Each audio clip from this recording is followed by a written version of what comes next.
বাড়ি ফেরার পথে যুবদল কর্মীকে কুপিয়ে হত্যা।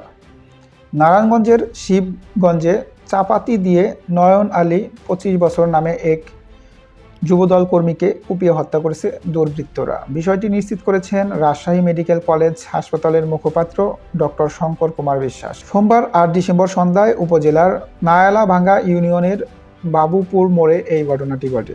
নিহত ব্যক্তি উপজেলার নায়ালা ভাঙ্গা মোড়লটোলা গ্রামের আব্দুল করিমের ছেলে। স্থানীয়রা জানায়, সন্ধ্যায় সৎরাজিতপুর বাজার থেকে মোটরসাইকেল যোগে নিজ বাড়িতে ফিরছিলেন নয়ন আলী।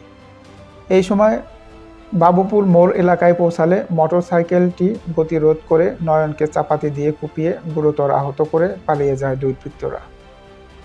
পরে স্থানীয়রা তাকে উদ্ধার করে চিকিৎসার জন্য প্রথমে 250 শয্যা বিশিষ্ট চাঁপাইনবাবগঞ্জ জেলা হাসপাতালে নিয়ে গেলে কর্মরত চিকিৎসকগণ উন্নত চিকিৎসার জন্য রাজশাহী মেডিকেল কলেজ হাসপাতালে স্থানান্তর করেন।